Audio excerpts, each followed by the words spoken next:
Eu venho aqui pedir para vocês, né, para estar falando sobre esse assunto, porque eu gostaria de esclarecer a todos os pais e a todas as pessoas que têm seus filhos para entrar em alerta sobre isso, porque até o momento eu sabia que esse produto era um produto ruim, mas não sabia que ele era fatal.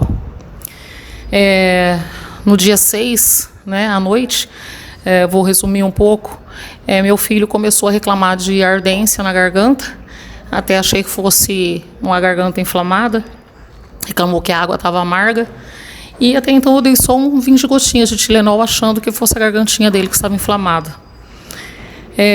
Não passou muito tempo, ele já começou a suar muito frio e ele desfaleceu praticamente. Ele estava muito gelado, suando muito. Eu dei um banho muito quente nele, mas logo em seguida eu já vi que tinha que trazê-lo para a UPA. Chegando na UPA, eles já me colocaram, foi para a emergência. Eles, assim, já atenderam ele imediatamente. Ele entrou com um quadro de hipotermia, baixa saturação, confusão mental, ele já nem respondia mais, e batimento cardíaco muito baixo. Foi, assim, uma correria, onde os médicos que estavam ali e a equipe da UPA fez tudo o que era possível. Até então, eu achei que fosse o remédio que eu tivesse dado, Tilenol. Depois eles fizeram uma lavagem nele. A princípio acharam até que fosse medicamento que ele tivesse ingerido, porque tinham coágulos de algumas coisas rosa. Mas como eu já tinha dado um leite para ele com quick e ele tinha comido uma pizza, poderia ser presunto. E até então tratava-se como isso. E nada se melhorava. Foi então que eles... A princípio pensaram que era intoxicação alimentar. Na verdade, eles achavam que era uma intoxicação por comprimidos, que ele tivesse medicamento, que ele tivesse ingerido um medicamento sem que eu tivesse conhecimento. Né? Eles acharam que fosse, porque lá tinha resíduos. Até então, a gente também achava que fosse, sem saber. Pedi para minha mãe procurar em todos os lugares da casa e tal. Mas então, uma enfermeira entrou em contato com o centro de diagnóstico e falou os sintomas da criança, do meu filho. Ele tem 4 anos de idade. E falou que se a mãe fazia uso de Neosoro. Foi então que elas viram que a situação poderia ser provocada por Neosoro, porque ele me entregou um vidro de Neosoro vazio. E até então não lembrava, jamais achar. Porque o que acontece na minha casa? Fica tudo em cima, os remédios. Mas o Neosoro sempre ficou à vontade, debaixo do travesseiro, na cabeceira janela, da cama. na cabeceira da cama, ele nunca mexeu. E eu jamais achei que um Neosoro fosse fazer um estrago dessa forma. Então, eles me encaminharam para a Santa Casa, porque ali já não tinha mais o que se fazer, porque eles fizeram tudo o que foi possível. Na Santa Casa, o médico falou que já não tinha o que se fazer, que tudo que tinha que ser feito foi feito, e se continuasse daquela forma, não subisse os batimentos, que ia ter que entubá-lo, porque ele já não tinha mais, não respondia. Até então, foi tentada uma vaga da Cross, e eles encaminharam para a UTI, no HCM de Rio Preto. Chegando lá, o médico falou a mesma coisa, que o estado era muito grave, e que ele teria que ser acompanhado 24 horas de monitoramento. Mas, como Deus é um Deus do impossível, pela graça de Deus, os batimentos foram subindo, e no outro dia ele acordou como se nada tivesse acontecido, mas eu creio que foi o Senhor que entrou com providência.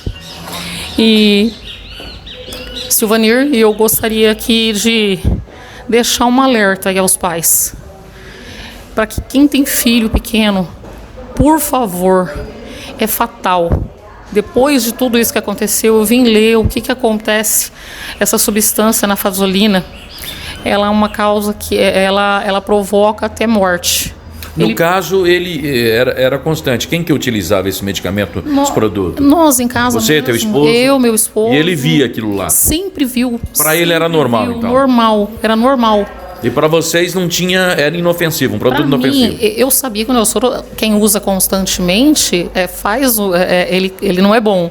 Mas eu jamais iria saber que isso poderia quase levar meu filho à morte. Porque foi isso que aconteceu. Aquele frasco que ele te entregou vazio, estava como? Cheio, pela metade? Silvanir, meio. Nem cheio não estava, porque se estivesse cheio, eu não sei nem o que poderia ter acontecido. Ele acordou no outro dia bem, então? Sim. E aí ele falou que usou o produto? Sim, ele falou para a médica. Porque lá no momento a médica perguntou para ele se ele havia ingerido o medicamento, né? Ele, como tem 4 anos, é uma criança bem esperta. Ele falou assim que da avó não, até porque eu dou muito medicamento para minha avó. Ele falou assim que ele colocou o neossoro do papai na boca. Você entendeu? Então é isso que eu gostaria de deixar aqui. E, se possível, se eu posso fazer alguns agradecimentos. Claro, fique à vontade. Silvanir, primeiramente a Deus, porque foi só Ele. Porque quando os médicos da Santa Casa me falaram assim, não tem mais o que fazer, vai ter que entubá-lo, e lá de Rio Preto também, é como se nós não tivéssemos mais chão. Essa é a verdade. Então, assim, primeiramente Deus, a UPA foi incrível. O pessoal da UPA juntou os médicos, os enfermeiros, até quem era da equipe, para poder socorrê-lo. Eles foram essenciais, eles fizeram tudo que tinha que ser feito para ele voltar.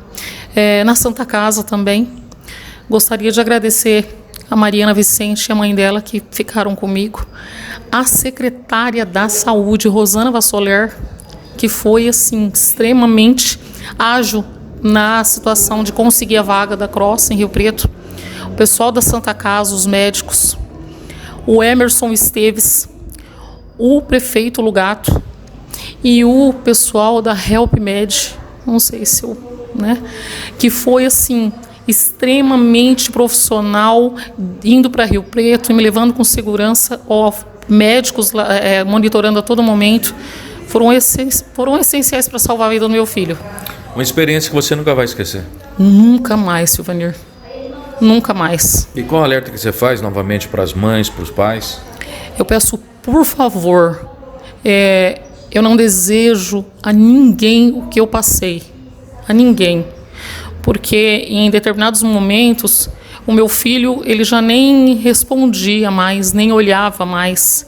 Ele não tinha saturação, ele não tinha temperatura, ele não tinha batimentos cardíacos. Eu cheguei a momentos de pensar que eu fosse perdê-lo. Mas Deus colocou anjos na minha vida que pôde assim ajudar. E a UPA, porque a UPA foi essencial nesse momento, Silvanir.